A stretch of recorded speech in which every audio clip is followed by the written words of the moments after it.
ഇന്ന് നമ്മൾ നോക്കാൻ പോകുന്നത് ലോകപ്രശസ്ത ദേവാലയമായ മലയാറ്റൂർ പള്ളിയെക്കുറിച്ചാണ്.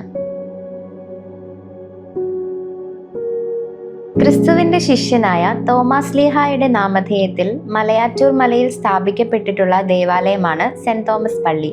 ഓരോ വർഷവും ആയിരക്കണക്കിന് തീർത്ഥാടകർ എത്തിച്ചേരുന്ന ഒരിടം കൂടിയാണ് ഇവിടം. മലകയറ്റമാണ് തീർത്ഥാടനത്തിലെ പ്രധാന ഘടകം.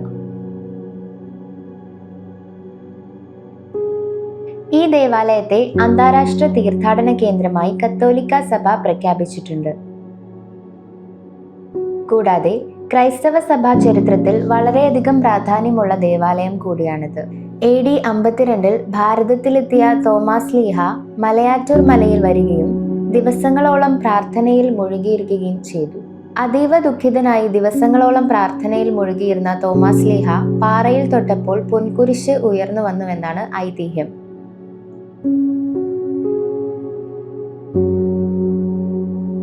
മലയാറ്റൂർ മലയിൽ ഇന്നുള്ളതിൽ വെച്ച് ഏറ്റവും കൂടുതൽ പഴക്കമുള്ള ചാപ്പൽ ഏകദേശം 500 വർഷം പഴക്കമുള്ളതാണ്.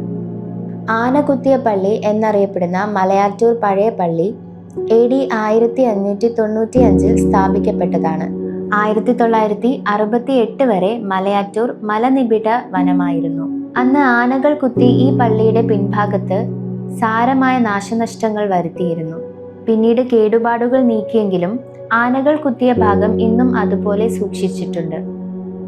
പഴയ പള്ളിയോട് ചേർന്നായാണ് പുതിയ പള്ളി നിർമ്മിച്ചിരിക്കുന്നത്. ഈ പള്ളിയിലാണ് ആരാധനകൾ നടക്കുന്നത്. കന്നി തുലാം സന്ധ്യയ്ക്ക് ശേഷം വരുന്ന ശുക്ലപക്ഷത്തിലെ 2ാം ശനിയാഴ്ചയാണ് മലയാറ്റൂർ പെരുന്നാൾ. അതുകൊണ്ട് തന്നെ ഉത്സവം സാധാരണയായി ഏപ്രിൽ മാസത്തിലോ അല്ലെങ്കിൽ മാർച്ച് അവസാന വാരമോ ആണ് വരാറുള്ളത്. തുടർന്നുള്ള ഞായറാഴ്ചയാണ് ഒക്ടേവ് അഥവാ 8ാം പെരുന്നാൾ ആഘോഷിക്കുന്നത്.